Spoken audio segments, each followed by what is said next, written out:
SYBMM students, the chapter is media. अभी हमारा एक सब्जेक्ट है जिसका नाम है media laws and ethics. Media laws and ethics, okay. तो आप जो सीख रहे कोर्स BMM वो मीडिया से रिलेटेड है। तो मीडिया के कुछ लॉज है, कानून है, और उसके साथ कुछ इथिक्स है, यानी आपको कुछ सिंसियरिटी सीखनी पड़ती है जब आप मीडिया जैसी डिवाइस को इस्तेमाल करते हो, right.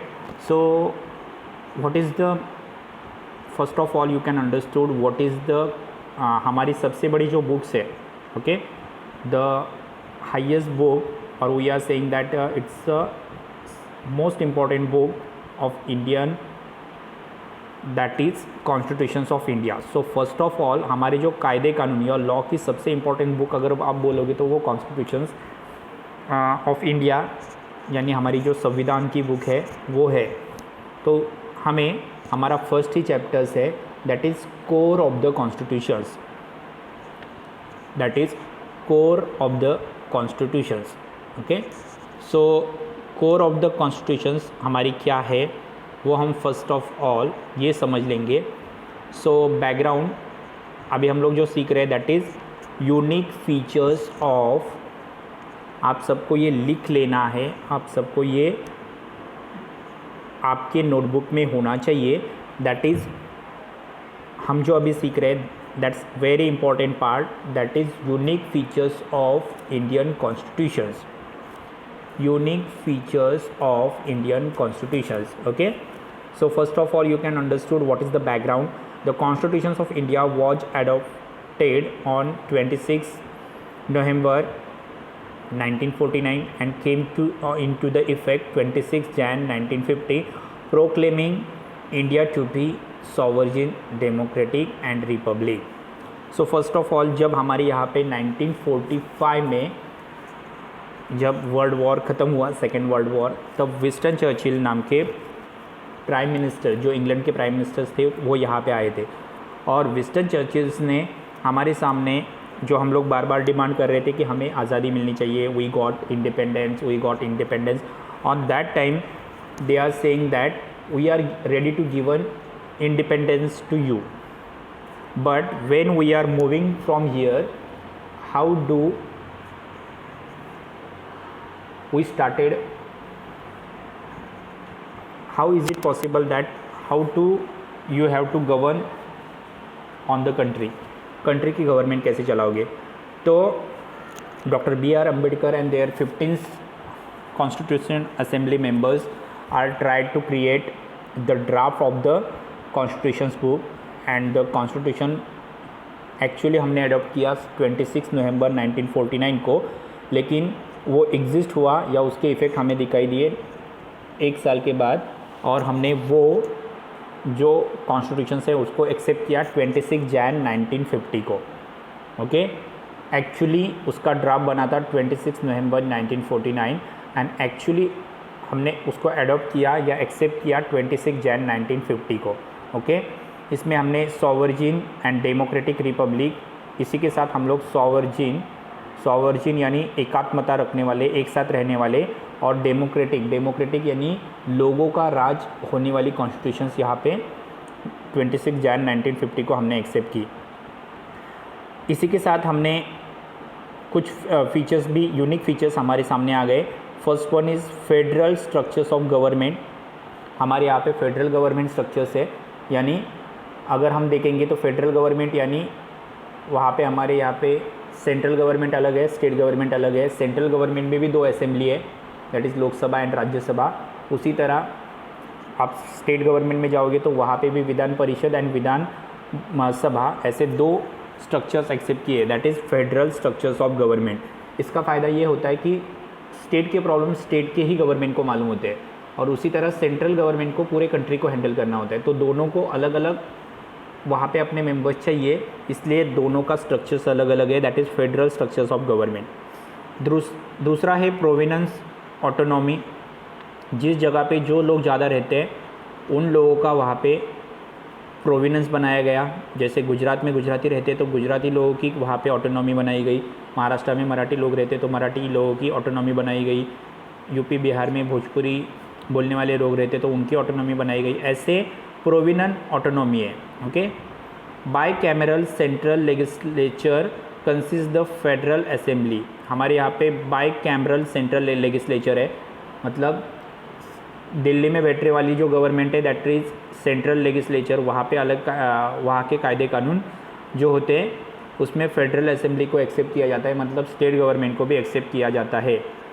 The council of state and separate of legislative power between central and state are some the provisions act which is the present constitution.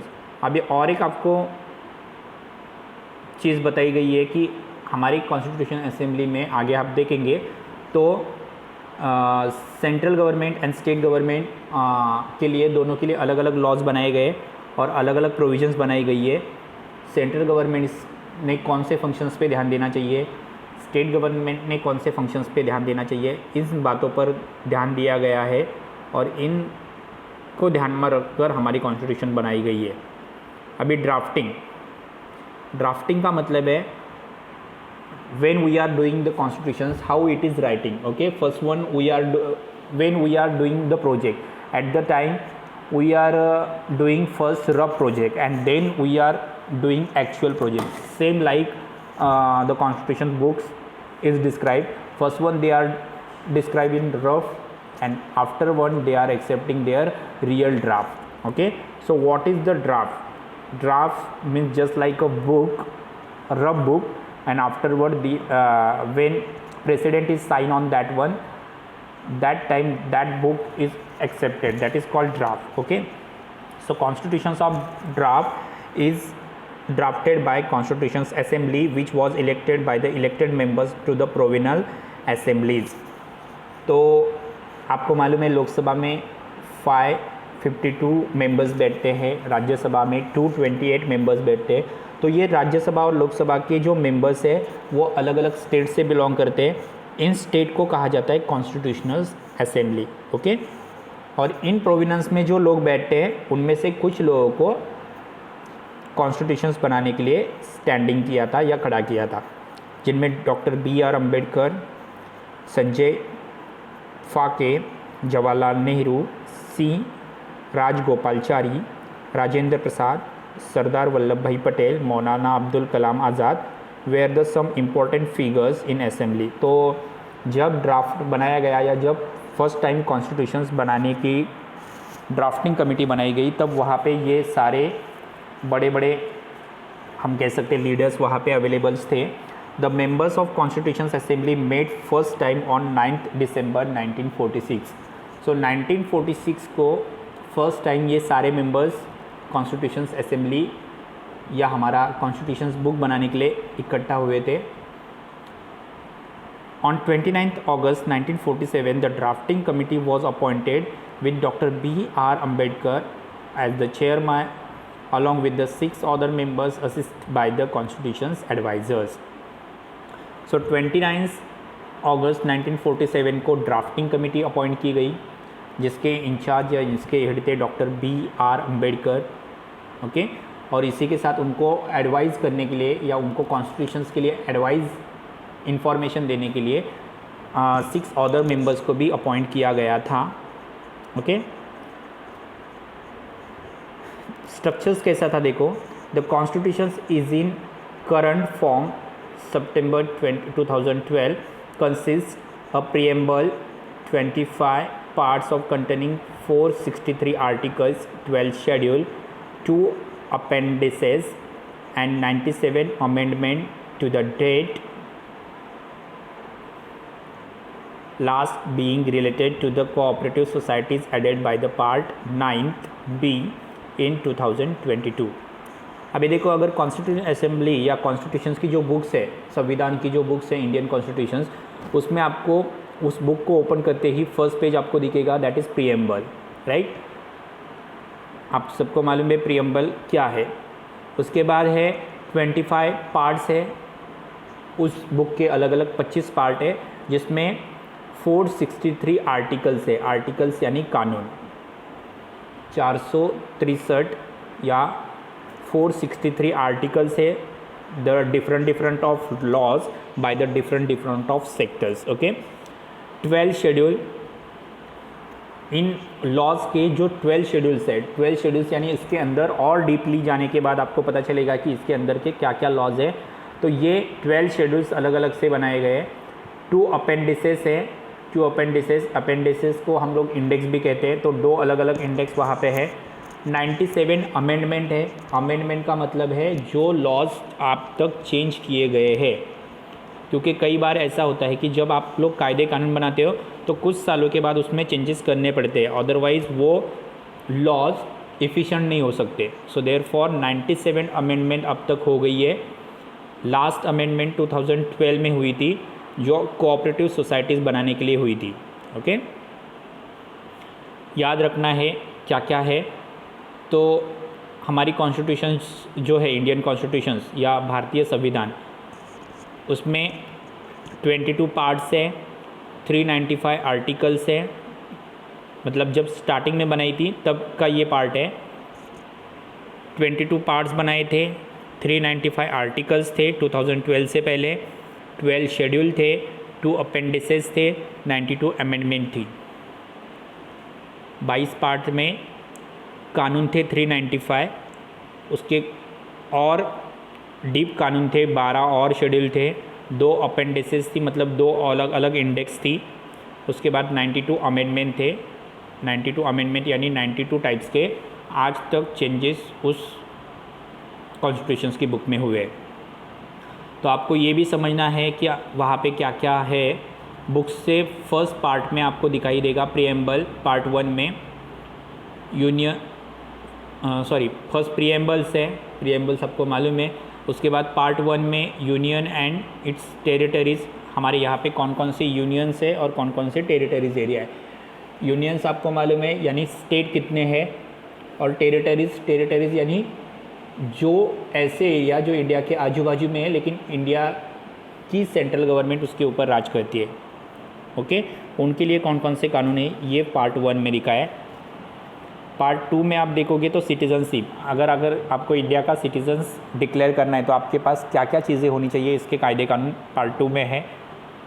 3 में फंडामेंटल राइट्स है आपको मालूम है आपको कौन कौन से राइट्स है, राइट, दैट इज़ इक्वलिटी का राइट है, दैट इज़ इंडिपेंडेंस रहने का राइट्स है, राइट एक्सप्लॉयटेशन से लड़ने का राइट है आपको, देन उसके बाद रिलीजन्स का राइट है, ओके, देन प्रॉपर्टी कलेक्शंस का राइट है। तो आपकी जो फंडामेंटल राइट्स है उनकी इंफॉर्मेशन पार्ट 3 में है। पार्ट 4 में डायरेक्टिव प्रिंसिपल्स है, स्टेट पॉलिसी, अगर आप किसी स्टेट में रहते हो या किसी सेंट्रल गवर्नमेंट में डायरेक्टिव पॉलिसीज़ क्या क्या है आपको मालूम है। हमारे राष्ट्रध्वज का सम्मान करना चाहिए, what ever the natural resources available है उनका सम्मान करना है, हमें एनिमल्स नेचर का सम्मान करना है। ऐसे बहुत सारे डायरेक्टिव प्रिंसिपल्स आपको दिए हैं, मतलब कम से कम आपको कौन कौन सी चीज़ें इंडिया में रहते वक्त याद रखनी है, इसके बारे में पार्ट 4 में दिया है।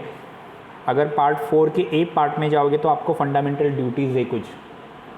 फंडामेंटल ड्यूटीज़ मतलब आपको कायदे कानून के तहत वो ड्यूटी करनी ही पड़ती है। जैसे आप मुख्यमंत्री बन गए, एमएलएस बन गए, सिंपल कॉरपोरेटर बन गए तो भी आपको एक शपथ लेनी होती है। ये आपकी फंडामेंटल ड्यूटीज़ है, मतलब आपको कुछ चीज़ें कंपलसरी करनी है, राइट।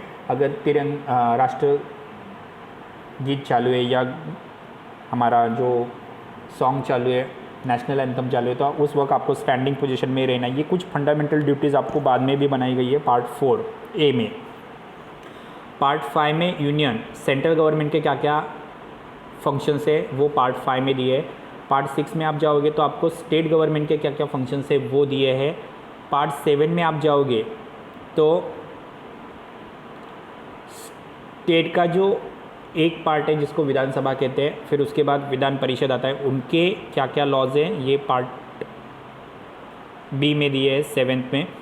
उसके बाद 8 में आप जाओगे तो यूनियन टेरिटरीज़ यानी इंडियन गवर्नमेंट के अंडर जो 7 टेरिटरीज़ है, जैसे लक्षद्वीप है, अंडमान निकोबार है, देन दीव दमन है, पौंडीचेरी है, ओके।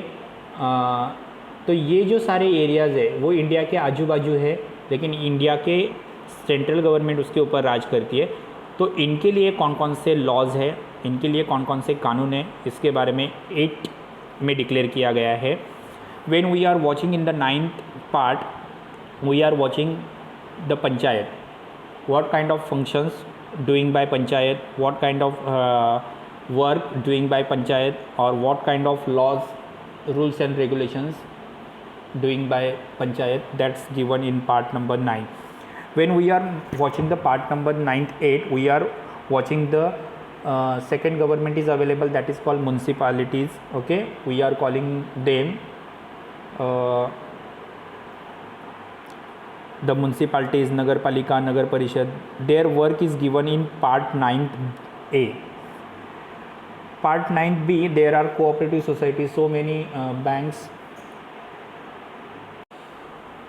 सो यहाँ तक 9 पार्ट तक द म्यूनसिपाल्टी, उसके बाद कोऑपरेटिव सोसाइटी है, बहुत सारी बैंक्स होती है, बहुत सारी छोटी छोटी मल्टी कोऑपरेटिव हाउसिंग सोसाइटीज़ होती है। तो उनका जो काम है, उनके कौन कौन से कायदे कानून हैं, इसके बारे में इंफॉर्मेशन 9th B में है। 10 की तरफ जाओगे तो शेड्यूल एंड ट्राइबल्स, हमारे यहाँ पे बहुत सारे शेड्यूल्स कास्ट रहती है और ट्राइबल्स एरियाज़ है, उनके लिए क्या क्या कायदे कानून है। जैसे छत्तीसगढ़ ट्राइबल एरिया है, उसके बाद नॉर्थ ईस्टर्न इंडिया के सारे पार्ट जैसे त्रिपुरा, अरुणाचल प्रदेश, ये लोग जो ट्राइबल्स एरिया है, सो वहाँ के कायदे कानून थोड़े से अलग होते हैं, क्योंकि वहाँ के लोग ट्राइबल्स होते हैं, उनको समझाना बहुत मुश्किल होता है। तो उनके कायदे कानून या उनके लिए क्या क्या कानून है, उसी के साथ बहुत सारे शेड्यूल कास्ट हमारे यहाँ पे है, तो उनके लिए क्या क्या कायदे कानून है, इसके इंफॉर्मेशन 10th में है।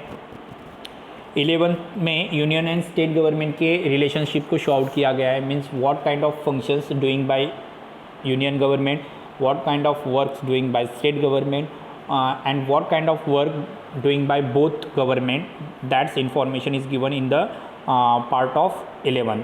Okay, when we are going to the 12th part, 12th part is related to the finance, property, contract and suits. Okay, for each and every common citizens and for each and every industrialist or other one.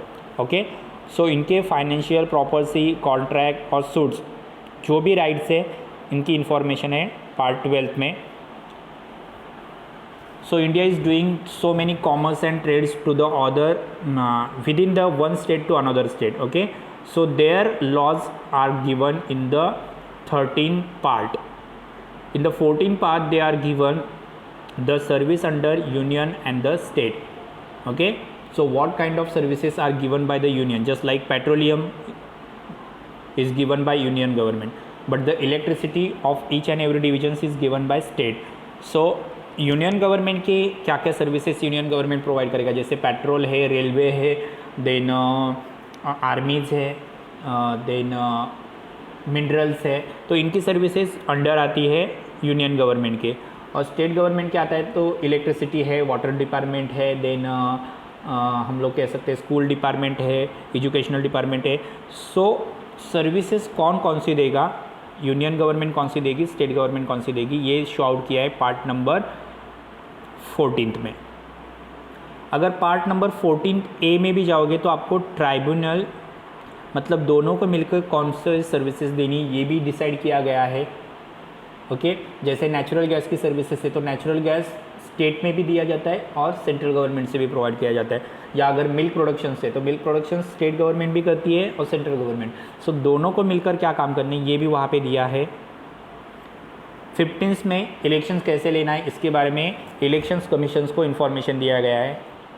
Okay, if the same votes are came in the assembly, so which party is given the dominance, that is information is given on the 15th part. If the election is not going to properly, or if the election is irrelevant, so on that situation what kind of work is doing by the election commissions, that work is given by the part number 15. Okay, sometimes the citizens have some established some kind of functions. Okay, so what kind of functions is doing by the common citizens, that their information is also given in the 15th part. Okay, next one, the special provisions relating to the certain classes. Okay,